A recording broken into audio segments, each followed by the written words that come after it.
baby was going to be a couple months premature. And as our daughter-in-law Rhiannon says, I did a good job keeping her in, and now she won't come out. So, but she should be big and strong, and we're hoping for the best. Maybe next Sunday I will have news. I don't know. Maybe I'll sneak a slide into the slideshow if we've got a baby around or something like that. But no news yet. So, but all is well. Anyone else? Okay. Oh, yes, Jenna. Well, Nella's having quite a bit of apprehension around our upcoming move to Castle Rock. So I could use some prayers around that. It's been a really difficult decision. And sometimes she's okay, but sometimes it's pretty hard. Okay, yeah. Get her on board. Oh, absolutely, absolutely. And I don't know you were going. When do you plan to make the move? It'll probably be July 2nd. Okay, yeah. Yeah, we will do that. Let's just, does anyone else have anything that they want to share with us today? Well, let's take a moment to hold Nella in the light and, the coming babies and all of us here today.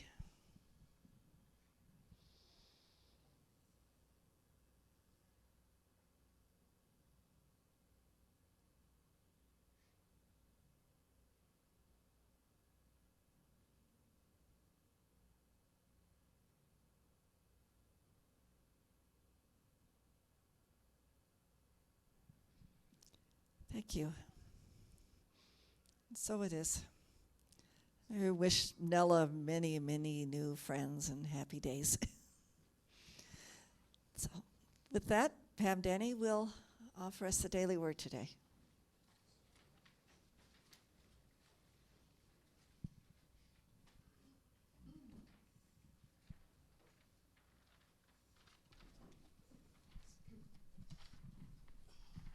Good morning. Today is Sunday, May 29th, 2016. Today's word is prosperity. Our affirmation is, God is my source.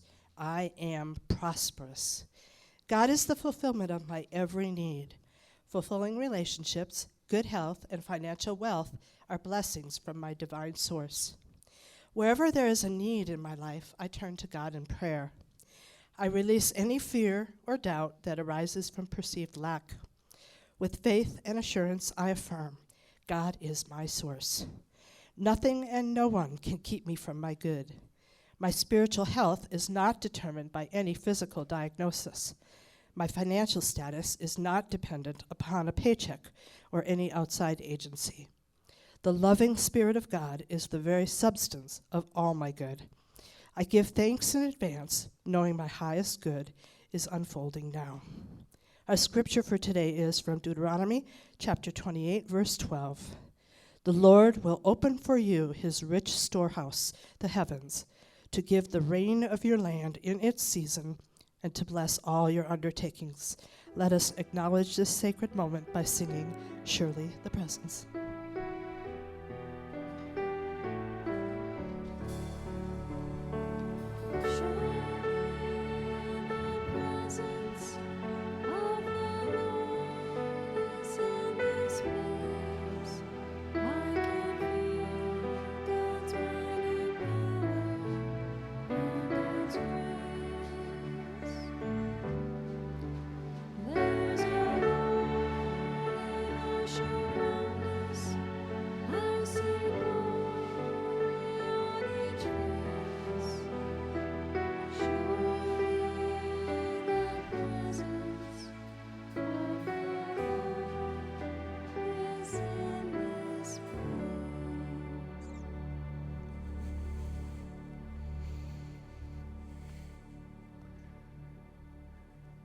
Indeed, God is present here and now. And in that awareness, let us pray. Father, Mother God, we give thanks for this opportunity to be open to the awareness of your presence now. We allow our hearts to open wide. Allow your love to flow through us, blessing each and every one in our experience.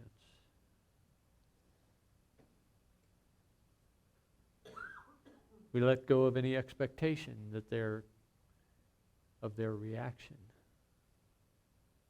And we just notice how we are transformed in the moment, being the expressions of your love. We feel your love moving through to every dark corner of our consciousness, bringing light to eliminate the shadows, bringing soothing energy to relieve the pain, the physical pain and the psychic pain, the emotional pain. We feel your love transforming us, lifting us.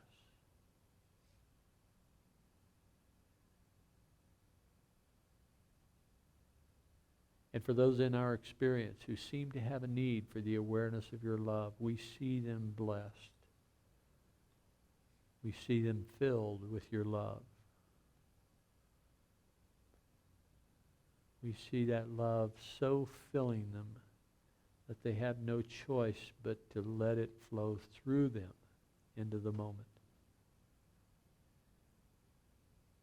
And in that letting go of your love, letting it pass through them, we see them transformed, lifted, healed.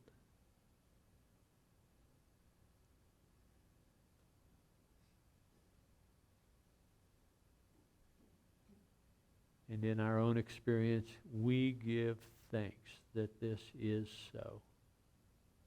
So it is that together we say, Amen. Well, as simple as ABCD. Memorial Day is traditionally a day that we honor those who have passed. I've said before that in my own family, that focus is usually on everyone, right? On everyone that has passed, not just those who have fallen in war or conflict. And so there is no stipulation as to where you offer your love. But I'd like us to take a few minutes to just bring to mind those ancestors that have come before, those shoulders that we have stood upon, whether it be parents, grandparents, aunts and uncles, cousins, perhaps siblings, perhaps even children. But just bring to mind those that have been in our experience, have been a source of admiration and affection.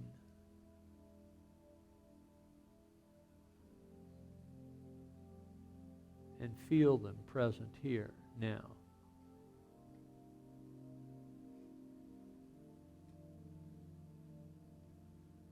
And feel the love that you hold for these departed ones. Know that that love is not a manufactured thing, but rather it is an expression of the godness of you. Blessing them.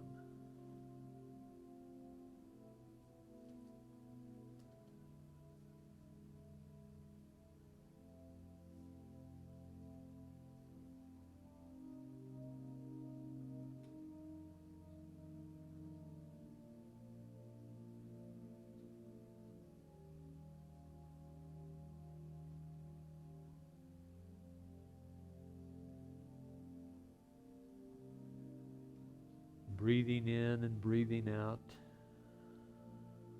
realizing that those loved ones are still very much a part of our lives, if nothing but in our experience. Yet as we bring their memories to mind, we realize that it's not just a matter of history, but it's a matter of present consciousness. The contributions that they have made in their living and in their dying is still alive with us here and now. And so we bless them. We thank them.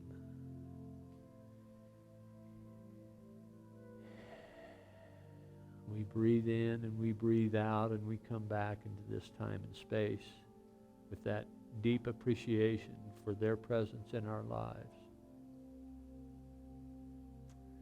And so it is.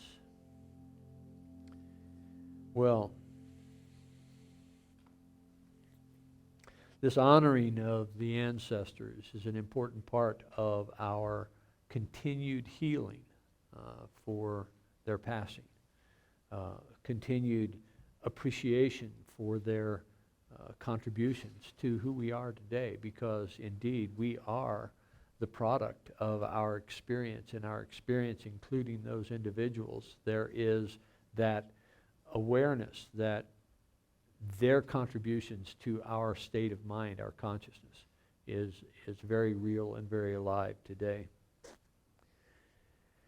Well, so how does this title, as simple as ABCD, fit in with this concept or this tradition of honoring of the ancestors? Well, when we have someone that we care a great deal for that passes, there is a period of grief. There's a period of mourning. There's a period of wondering how our lives are going to be changed by the absence of these departed ones. And it's been shown that our expectations of the consequences are usually worse than the consequences themselves. That is to say that we have a period of grief, we have a period of mourning, and we come back into a more stable connection with our day-to-day lives. And while the activities of the day occupy our consciousness, it's not to say that those departed ones have any less importance in our lives. It's just that we pay attention now to putting food on the table, to ensuring that our day-to-day activities are maintained, because we have a certain responsibilities in the world, responsibilities to ourselves and responsibilities to others. So the ABCD in Sean Akers' book, The Happiness Advantage, he speaks of ABCD as the adversity, belief, consequences, and disputation. Adversity. The passing of a loved one is an adverse circumstance for most people. And our belief about that passing becomes a significant contributor to our experience of that passing, right? I mean, we've been talking about how our beliefs define our mindset, how our mindset defines our experience. And so the adversity that occurs stimulates some belief that we hold about that condition, which results in a consequence, and that consequence will be the activities of the world, the activities that we engage in, the way we respond to that adversity. And then the question of disputation. Disputation, to make this acronym work, ABCD, I'm guessing that there was some reach in terms of finding that word, but disputation is about how we argue, how we argue about that situation, how we dispute that situation, the consequences. And it's really about what kinds of response do we articulate about that consequence. We could look, and you've heard the glass half empty, the glass half full, right? Well, that's a disputation. We look at a situation and we see the glass either as half empty or half full. We have made up our mind, right? We have created our mind to respond to that circumstance in a particular way.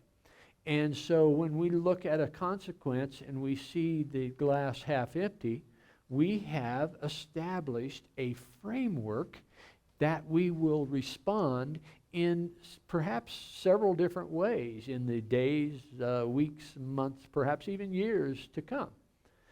When we look at a consequence and we see the glass half full, then the outcome of that consequence is going to be in along a different thought path.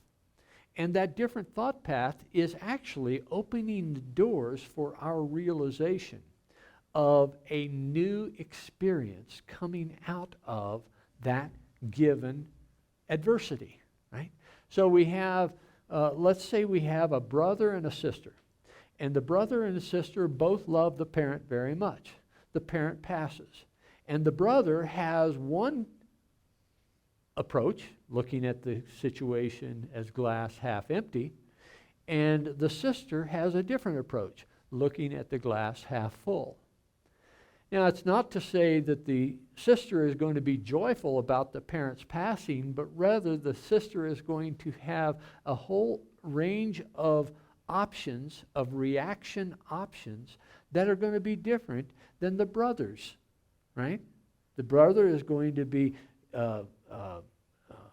embedded in grief. The brother is going to see, oh, how can I get along without my wisdom teacher here?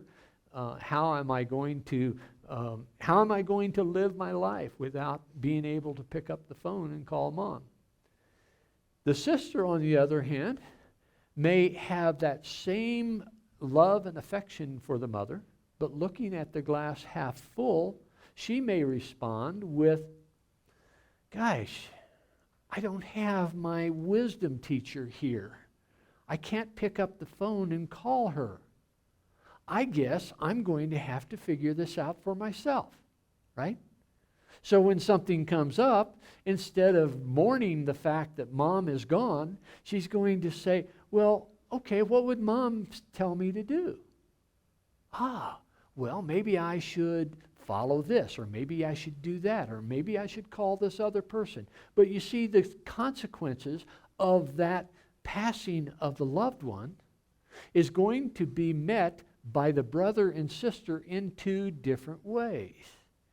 And the way they respond is going to be their experience, right? And so they have chosen two different paths, and they are therefore choosing two different experiences to come out of that adverse situation. But this is not limited to the passing of a loved one. This may be the passing of a relationship, or this may be the passing of a job, or this may be, whatever adverse circumstance comes up in your life, you have the choice of that glass half empty, glass half full approach. Now, that's a very simplified image, perhaps, of how we address our adversity, but it constitutes two very different alternatives that we create in our experience. So this acronym ABCD is about how do we process adversity and what happens on the other end of that adversity. Does it strengthen us or does it weaken us? There's that old adage that anything that doesn't kill you makes you stronger. Well, that's sometimes true. It depends upon the person's reaction. Because if it doesn't kill you, it may weaken you. If you are not responding from the standpoint of, if you will, the glass half full. If you respond from the glass half empty, it could in fact weaken you. So, people who come down with malaria, that is a debilitating disease, and it can be fatal, and it can be survived. And there are those that survive it in a very weakened state, and there are those that survive it in a strengthened state. Their immunity response is heightened, and they are able to get along very nicely after the fact whereas others don't get along nearly as well. And in the physical state, that is an example of something that if it doesn't kill you, it may weaken you. Right? So we, in the realm of the psyche, we have the choice. And that's the important point, is that we have the choice. If we look at, last week I brought up this energy circle. Randy Ferguson is a fellow, in fact, he's going to be here on June the 12th to deliver the talk. Randy's energy circle is all about how do we approach a given situation. On the one hand, we might ask the negative questions of what's not working, who's to blame, what I don't like about such and such, what's the problem. On the other hand, just that given adversity, we may in fact ask the questions of what's working, what's the solution, what can we learn about this, what do I appreciate about this. So this energy circle is all about developing a mindset or illustrating a mindset where we are empowered by adversity rather than debilitated by adversity. Sean Aker brings up a point that one of the, in fact, I don't think he mentions the name of the company, but one of the companies that he has advised would intentionally set up an adverse circumstance so that they could learn from that adverse circumstance. It was a loan company that dropped for 100,000 applicants. They dropped the screening mechanism that they use for borrowers so that they could see what were the characteristics of those people that paid their loan back regardless of their qualification.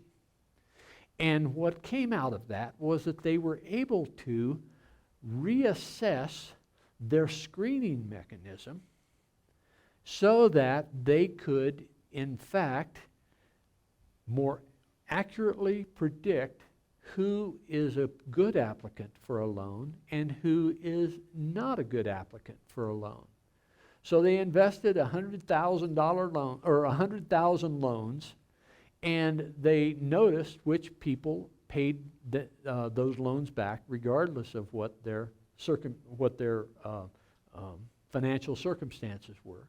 And they were able to learn from that in such a way that they were able to redesign their loan application process. Metropolitan Life, another company that Aker worked for, was noticing in the early 2000s that they were having such a high attrition rate of newly hired salespeople that their new salespeople, first year out in the field, 50% of them left. And within 5 years, 80% of them had left. And what that was meaning was it was a $75 million a year cost in their hiring procedures because they put all this training into these sales reps, and the sales reps would take that training elsewhere. So they decided to look at the qualities of the characteristics of those people who survived those 5 years. And in fact, at that point, they were starting to thrive. So what were the characteristics of these people that stuck around for 5 years? And what they found was that those people actually had a different perspective than those that left. And that different perspective was that they looked at the positive aspects. They were looking at this positive energy. What's working? What's the solution? What do I appreciate about? They were people who held a mindset that was all about looking at adversity from the perspective of what can be learned from this, not what is, what is this? What do I need to fear about this? So that change of mind, that change of understanding of the characteristics of successful new hires resulted in them changing the way they screened their prospective employees, particularly their prospective sales reps.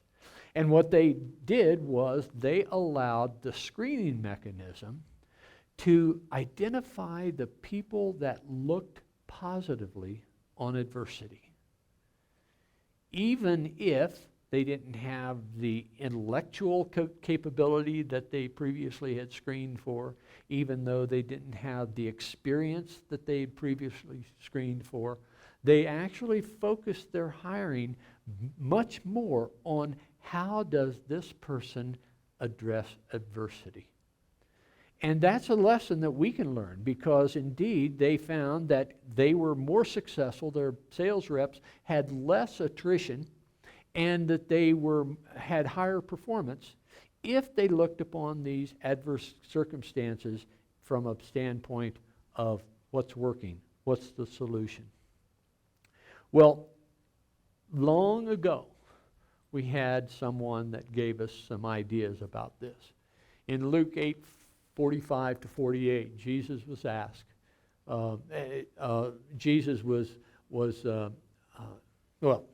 Then Jesus asked, "Who touched me?" When all denied it, Peter said, "Master, the crowd surround you and press in on you." But Jesus said, "Someone touched me, for I noticed that power had gone out from me."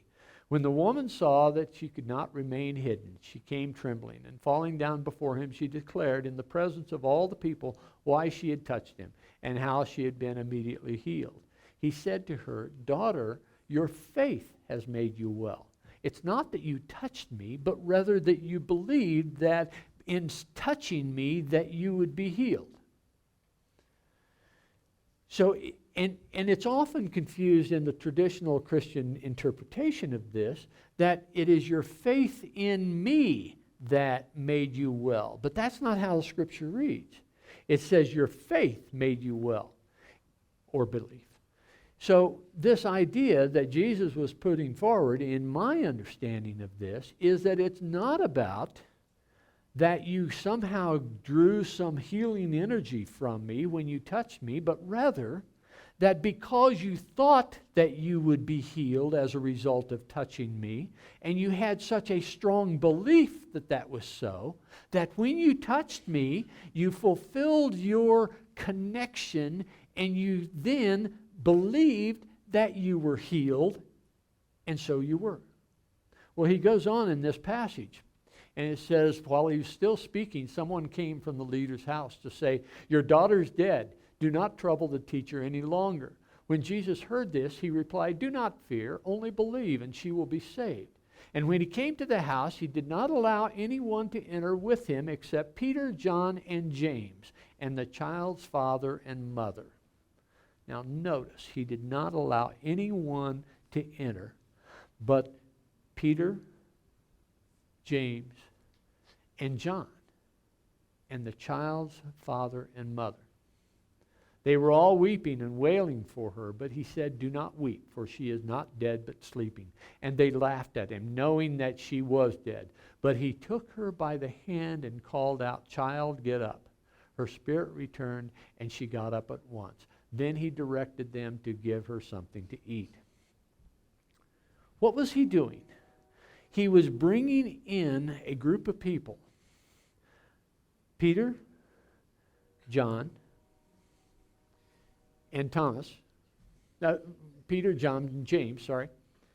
And he brought in two people that very much wanted to see her live.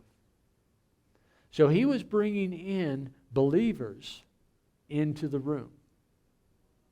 And in that community of belief, he was able to cause this child to rise. Now, was she asleep or was she dead? in this concept that Jesus is putting forth here, or actually the writers of Luke are putting forth about Jesus' teaching, does it make a difference? Whether it was a real miracle or this child had just been up too late 2 nights prior and she was just getting a good night's rest that happened to go over to 2 days.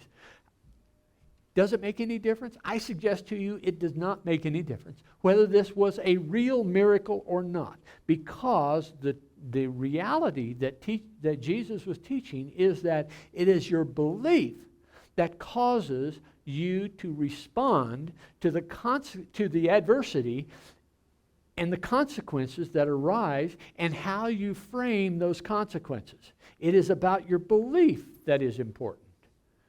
2,000 years ago, did this child actually grow up, this daughter grow up, have children, and as a result of that line of ancestry that you resulted? Well, I don't know. But the reality is that the belief teaching that Jesus offered us is that it is the belief that is powerful. It is the belief that is powerful. It's not the belief in a particular thing here or there, but whatever you believe in is going to draw you to that experience.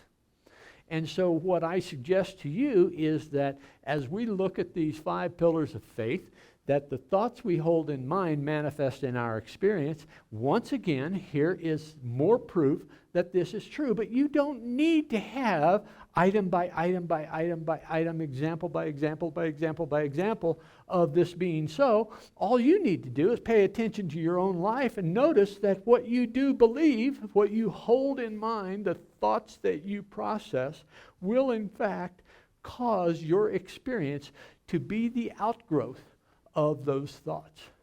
And that is important, because now we come to the power. And the power is that we can choose what those thoughts are.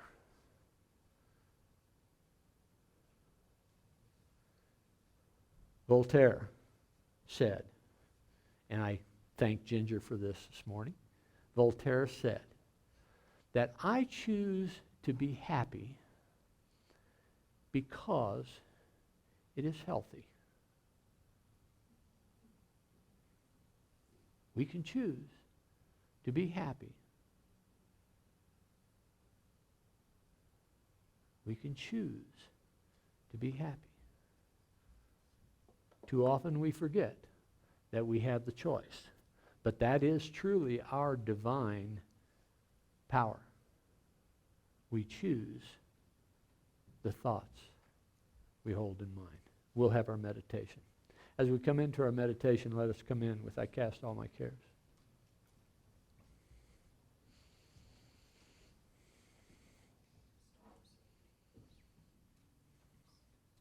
This is a heavy piece of paper.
As we breathe into this moment, as we allow this moment to be fully our experience right now, we let go of the memories and the baggage that we brought into this moment. We let go of the fears and anticipations that we have for the next moment or the next hour or the next day, week, month. In this moment, we are present, fully present.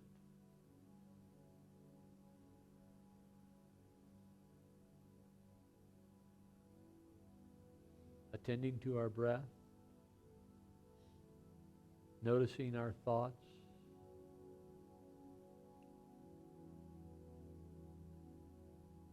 we let any adverse thoughts dissipate, move on without our attachment or connection to them. In this moment, we allow ourselves to be fully happy, fully content, fully satisfied by this breath.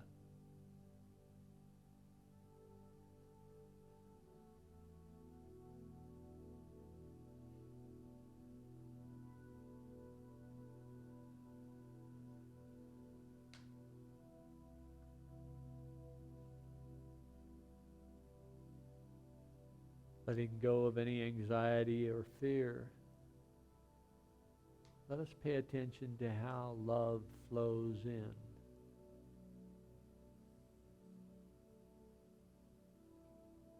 It's not that God abhors a vacuum created by the letting go of fear, but rather love is the reality always present, which the fear, when held, masks, hides. But the love that is present rises up in us, fills us, extends to every aspect of our consciousness, every part of our being.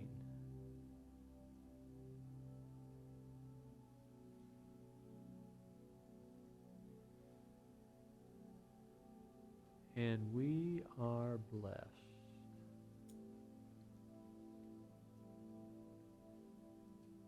And in the awareness of that blessing, we return to this time and space, sharing the words of the Lord's Prayer. Our Father, which art in heaven, hallowed be thy name. Thy kingdom come, thy will be done in earth as it is in heaven. Give us this day our daily bread, and forgive us our debts as we forgive our debtors. And leave us not in temptation, but deliver us from evil. For thine is the kingdom and the power and the glory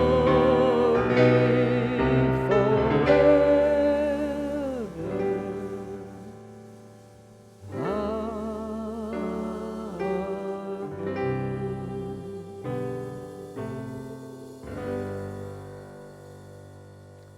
And we'll take an offering for unity now. As we hold our offerings in our hands, let us bless them with this offering statement. Divine love, through me, blesses and multiplies all that I have, all that I give, and all that I receive. I give in love because I trust in God. And once again, Trinity Damask in your reverence.